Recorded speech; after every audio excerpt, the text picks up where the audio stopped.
their whip. Listen, but I just do not give a crap, buddy booties. Freaky doodles. Like, bro, do not care what is going on.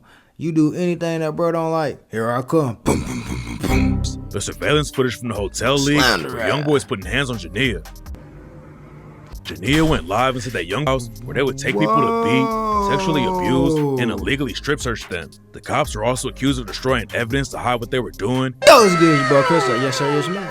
Back with another video. And y'all feeling today? We had a criminal history NBA YoungBoy. Y'all know, I heard that he was getting out in April of this year.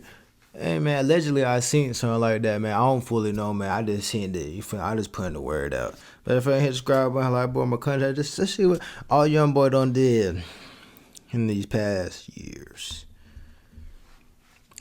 Boom, boom, boom. Fans boom, love boom. it when rappers are really about that life. But NBA YoungBoy's on a whole different level when it comes to keeping it real. He spent his whole life in and out of jail. From sliding on the ops and getting into shootouts to running the drug ring while he was on house arrest. Today we're breaking down every case he's ever caught. YoungBoy's legal drama started when he was 15 years old. His dad got hit with a 55-year sentence when YoungBoy was a kid. It's not clear how it went down, but the fader said that it was from a robbery gone wrong. YoungBoy's mom moved out of their neighborhood after that, so YoungBoy lived with his grandma and got active in the streets just like his dad. After YoungBoy's grandma died, he moved in with his homie 3-3. 3-3's mom Monique took YoungBoy in. But 3-3 and YoungBoy were already getting into trouble because they wanted to make it in the rap game. YoungBoy's mom tried to be a rapper back in the day, and YoungBoy started writing songs when he was just 7 years old. 3-3 and YoungBoy didn't have any money to pay for studio time though, so they started stealing the car batteries out of 18-wheelers to sell and use the money to record their own tracks. When YoungBoy was 15 years old, he picked up his first robbery charge and got sent to juvie for 6 months. There were a lot of people trying to keep YoungBoy out of the streets though. Back when he was in 6th grade, YoungBoy was in a program for kids who might not graduate school, and that's when he met a counselor named Kyrie Garcia. Kyrie Garcia tried to help YoungBoy out, and she even became his godmother after the program was over. But YoungBoy still dropped out of high school in the 9th grade and never went back. YoungBoy's fans know he ended up spending 2 years on house arrest in Utah, but most people don't know that Kyrie Garcia is the reason he was there. Kyrie Garcia had moved to Utah, and YoungBoy went to visit her back in the day. It was the first time he had ever been on a plane or even left the South, and YoungBoy went back a few times to visit Kyrie Garcia for Thanksgiving and Christmas. At one point, YoungBoy was actually thinking about moving to Utah, but then he started popping off in the rap game and got even deeper in the streets. YoungBoy started writing tracks while he was locked up in juvie, and when he came home, he dropped his first project, Life Before Fame. Back then, he was rocking with a crew in Baton Rouge called the Top Boy Gorillas, aka TBG. But there was drama behind the scenes that led to YoungBoy catching an attempted murder charge. TBG had beef with another crew in the city called Bottom Boy Gorillas, aka BBG, and YoungBoy's cousin Boozilla rep BBG. YoungBoy and Boozilla weren't rocking with each other because of the TBG and BBG situation, and at one point, Boozilla allegedly wanted to kill YoungBoy. The main rapper from TBG was a dude named G Money, and after YoungBoy started beefing with TBG, G Money dropped the track Industry and rapped, "Pussy, you should be ashamed. I know what's up with you, nigga. I never fuck with you, nigga. I would've bust for you, nigga. I put my trust in you, nigga. Now I can't fuck with you, nigga. Had me looking for your cousin. He wanted to kill you." YoungBoy started hanging with TBG through his homie Lil Herc, who was G Money's little brother. At first, G Money was like a mentor to YoungBoy and taught him how to rap. But once YoungBoy started taking his own career seriously, he felt like TBG wasn't really supporting him because they thought G Money had the most potential to blow up. So YoungBoy decided to separate himself and started his own crew, Never Broke Again. But after YoungBoy split off from TBG, he started rocking with Boozilla. Then on November 2nd, 2016, Boozilla was shot and killed. Rumors said that TBG wasn't involved with the hit, and it was actually some shooters from a crew called Forever Loyalty who pulled the trigger on Boozilla. YoungBoy and his homies stood on the ops just a couple hours after Boozilla was killed, and they started shooting from their whip when they spotted the ops on the street. The ops started busting back though, and YoungBoy's homie NBA Joe got hit in the neck. The cops found YoungBoy a couple weeks later and hit him with 2 attempted murder charges. For a second it looked like YoungBoy's whole career was going to be over before it even really started. But luckily he got a good deal and pled guilty to aggravated assault with a firearm and only spent a few months in prison. When YoungBoy came back home, he dropped the track Untouchable and rapped, "Gotta maintain, stay on my grind, no I can't be no fool. Nah, I can't slip, nor can I fumble, gotta stick and move. Get out BR, move to LA, where I ain't gotta keep a tool. Surprised, but I knew my dreams coming true." It sounded like YoungBoy wanted to switch up how he was moving and stay away from the streets and the legal drama. That's not how it went down though. And in 2018, YoungBoy got hit with serious charges for assault, weapons violations, and kidnapping. YoungBoy was on tour and was supposed to be performing at the Moon nightclub in Florida. Facts. But then his tour bus got stopped and the cops booked him for a warrant he had in Georgia. YoungBoy had been staying in a hotel with his girlfriend Jania, and some other people called the cops because they heard YoungBoy and Jania fighting. By the time the cops showed up, YoungBoy and Jania were already gone, but the cops found blood inside their hotel room. And to make the situation even worse, the surveillance footage from the hotel leaked where YoungBoy was putting hands on Jania. Jania went live and said that YoungBoy and her were just playing. Nah, but the cops definitely didn't see it that way. Body slam to the ground. Bah! Stupid ass. YoungBoy was facing some serious time for the assault and kidnapping charges, but he pretty much skated on the case when he pleaded guilty to a misdemeanor charge instead. Jania could have really jammed YoungBoy up, but she told the cops she wasn't going to press charges. The cops tried to grill her about what went down, but Jania wouldn't give anything up and said she wouldn't testify if they took the case to trial. Without Jania's testimony, the prosecutors didn't really have a case, so YoungBoy got off with just 12 months of probation and anger management classes. Just a few days before YoungBoy got hit with a year of probation, a judge in Baton Rouge had ended YoungBoy's probation for the aggravated assault with a firearm case he caught when he was sliding for Boozilla. YoungBoy was all over the headlines for the wrong reasons, and in March 2019, the news broke that he was being sued by one of his bodyguards. In December 2018, NBA YoungBoy and his homie Quando Rondo had a show in South Carolina, and a fan allegedly tried to snatch YoungBoy's chain. The people who managed the place took YoungBoy, Quando Rondo, and the rest of the team backstage to make sure there wasn't any drama. But then the situation got way crazier. According to reports, Quando and YoungBoy wanted the bodyguard to go back on stage and put hands on the fan who tried to snatch YoungBoy's chain. The bodyguard knew it was a bad idea and told him no. And that's when Quando and YoungBoy allegedly jumped the dude. A video leaked where YoungBoy and Quando were attacking somebody backstage at the show, but it was never confirmed if it was the same situation or not. The bodyguard said that he had a cracked tooth, bloody face, and injuries to his reputation after YoungBoy and Quando Rondo put hands on him. But it's not clear how the lawsuit actually turned out.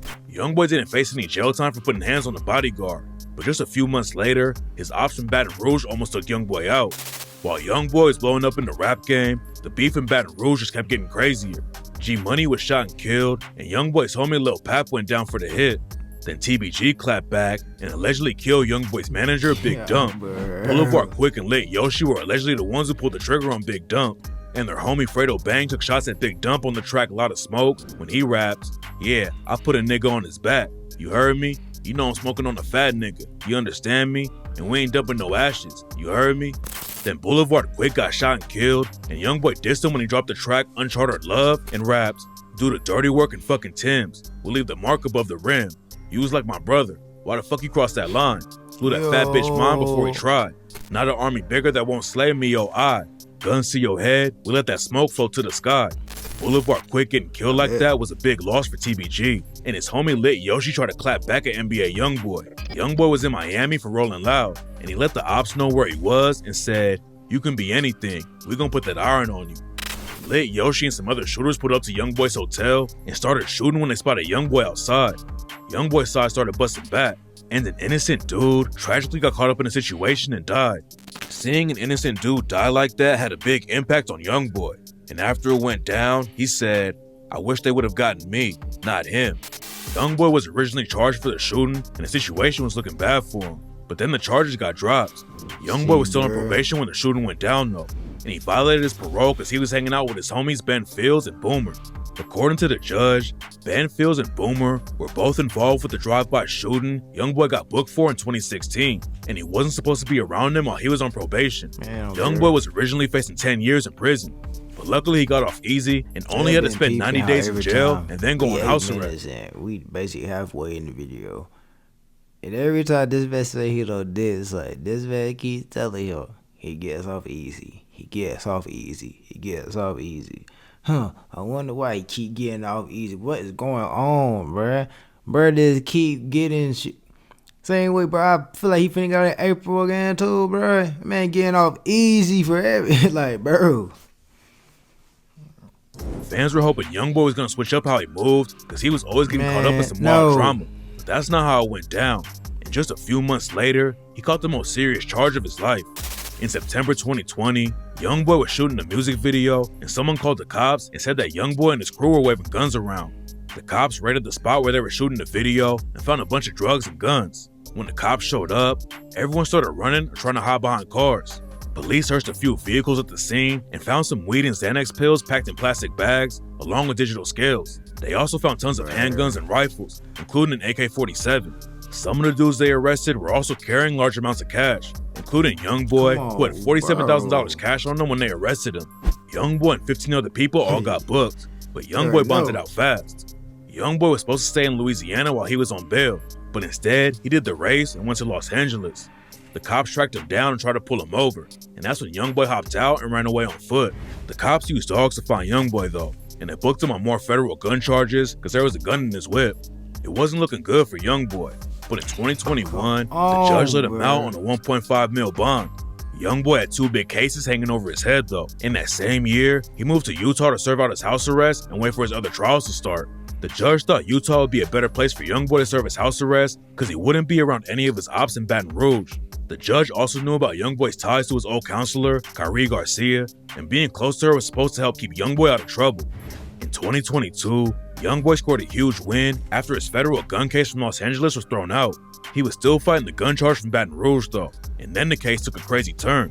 In 2023, news broke that some of the cops who booked YoungBoy and his homies in Baton Rouge were arrested for putting hands on people and destroying evidence.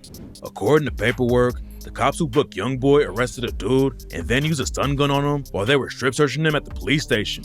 One of the cops punched the dude, then he pointed to another cop and said, "You see this guy here? He's about to knock the fuck out of you."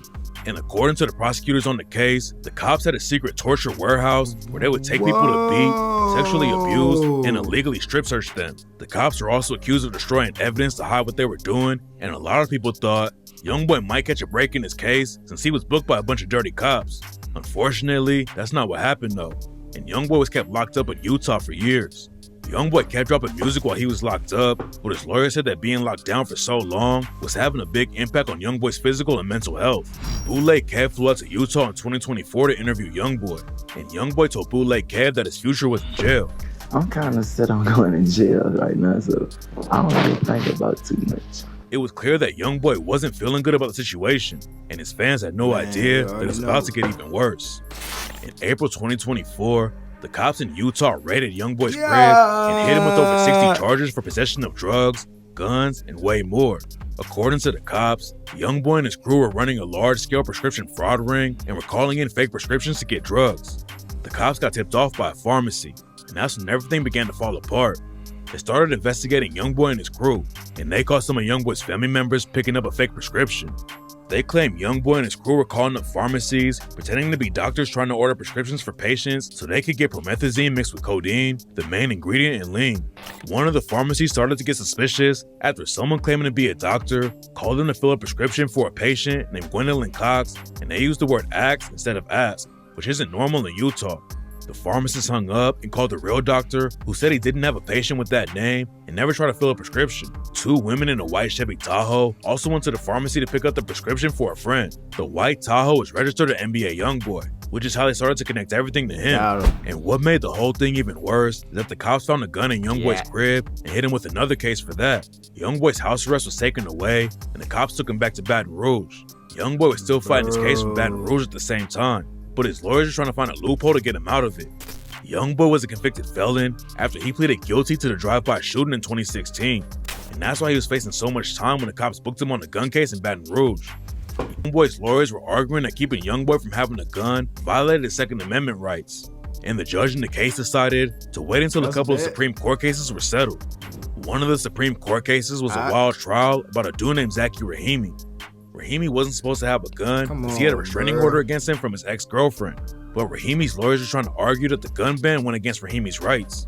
Back in 2019, Rahimi put hands on his girlfriend in the middle of a parking lot. Somebody saw it happen, so Rahimi pulled out a gun and started shooting at the witness. Then a few months later, Rahimi caught another charge for assault with a deadly weapon because he threatened a different woman with the gun. Rahimi obviously didn't need to be around guns, but nobody knew how wild the situation. What they gonna do to you, bruh? That's what I'm saying though, bro. You just doing too much, bro. Stop it. was about to get. Stop it. Between December 2020 and January 2021, Rahimi was involved with 5 different shootings. What? He shot at a dude he was selling drugs to. Then 1 day later, Rahimi shot at someone who ran into his car. Then 2 days after that, Rahimi started shooting into the air while there were a bunch of kids around. Rahimi wasn't done yet though. A few weeks later, someone flashed their headlights at Rahimi, so Rahimi followed them down the highway and started shooting into their whip. I just do not give a crap, buddy booties, freaky doodles. Like, bro, do not care what is going on. You do anything that bro don't like, here I come. Boom, boom, boom, boom, boom. You flashed my lights at me, I didn't like that. Boom, boom, boom, boom, boom. Whoa, bro. Like, bro, this is, see, bro, we gotta, oh my. In the last shooting, Rahimi went to a fast food place with his homie. Rahimi's friend's car got declined at the restaurant, so Rahimi grabbed his gun and started shooting into the air again. YoungBoy's legal team thought if Rahimi beat his Supreme Court case, then they might be able to get YoungBoy's charges thrown out. But Rahimi lost his case, so YoungBoy still had to face his own gun charge in Baton Rouge. YoungBoy was originally going to take it to trial, but then he decided to plead guilty, and it made the whole case easier for him to beat. YoungBoy's federal gun case was moved to Utah instead of Louisiana after he pleaded guilty, and he caught a lucky break because he was able to enter a global plea for the Baton Rouge gun case and the Utah gun case too. Then he pleaded guilty to 4 felonies and 6 misdemeanors in the Utah drug case. YoungBoy is facing a lot of time just for the drugs, but he caught a lucky break when the 4 felonies were all reduced to misdemeanors. YoungBoy been fighting so many cases that people were losing track of what was going on, and a lot of fans were worried he was about to catch decades in prison. Luckily, that's not how it went down though, and on December 10th, 2024, YoungBoy was officially sentenced to 23 months in prison and 60 months of probation. 2 years in prison is no joke, but a celebrity lawyer named Bradford Cohen said that YoungBoy would probably be out in less than 12 months.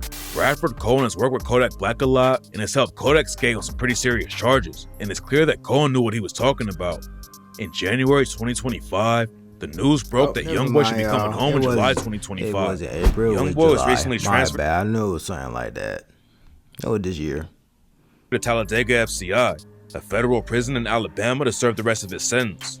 Even though he originally agreed to do 23 months, the judge gave him credit for time served through May 2024, which means his official release date is now set for July 27th, 2025. There's a chance that YoungBoy won't come straight home though, and he might have to spend some time in the halfway house first before the judge lets him out on probation. It's not clear when he'll be free to hop back in the booth and get his momentum back up, but hopefully he keeps his head down this time. I feel like he gonna get right back in trouble again, bro. Cause I just feel like he gonna get out. Man, he gonna get out again. Man, it's gonna. I don't know. They really gonna have to throw him. They gotta put their head like he just not gonna get out no more. But I feel like they still gonna let bro get out if he still get in trouble. I still feel like that. But y'all feel me? It's your boy CRISTOREACTS out.